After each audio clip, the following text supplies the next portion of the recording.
આજરોજ માન્ય કલેક્ટર સાહેબશ્રીને જિલ્લા સ્વાગત કાર્યક્રમની અંદર અમારી એક પહોળાઈની સમસ્યા હતી, એનો મુદ્દો હતો। એની સાથે સાથે ભચાઉની અંદર છેલ્લા 11 દિવસથી બેઠેલા શિવભા જાડેજા જે 11 દિવસથી અન્નનો ત્યાગ કરી અને પ્રાંત અધિકારીની કચેરીની બહાર બેઠા છે, એમની રજૂઆત પણ અમે આજે કલેક્ટર સાહેબશ્રીને કરી હતી। અહીં પ્રાંત અધિકારી ભચાઉના ખુદ હાજર હતા, એટલે કલેક્ટર સાહેબશ્રી દ્વારા એમને પણ કહેવડાવવામાં આવ્યું છે કે સાહેબ 11 દિવસ થયા, ગૌચરના દબાણો મુદ્દે વ્યક્તિ હાઈકોર્ટ સુધી પણ જઈ આવ્યા છે અને 11 દિવસ થયા અન્નનો ત્યાગ કરીને બેઠા છે, તેમ છતાં સરકારી તંત્રમાંથી એક પણ અધિકારી, એક પણ સાહેબશ્રી ત્યાં એમની મુલાકાતે ગયા નથી, કોઈ એમને આશ્વાસન આપવામાં આવ્યું નથી। એમને હાલ એમની સ્થિતિ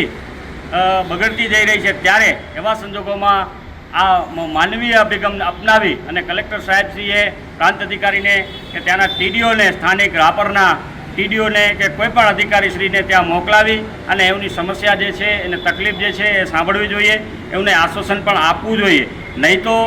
અત્યારે એવું લાગી રહ્યું છે કે આ વ્યક્તિ ભલે અન્નનો ત્યાગ કરે, કાલે જળનો પણ ત્યાગ કરે,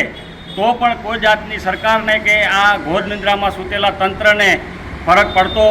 નથી। આ મુદ્દા પર જિલ્લા સ્વાગત કાર્યક્રમની અંદર રજૂઆત કરેલી છે। સાહેબશ્રીએ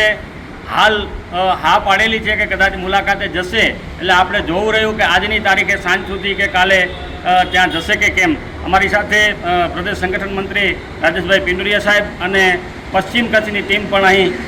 સાથ સહકાર માટે ઉપસ્થિત રહી હતી અને શિવભાને આમ આદમી પાર્ટી તરફથી અમારા પ્રદેશ કાર્યકારી પ્રમુખ શ્રી કૈલાસદાનભાઈ ગઢવી પણ મુલાકાત લઈ ગયા છે અને એમના તરફથી પણ એમને સંપૂર્ણ ટેકો જાહેર કરેલો છે।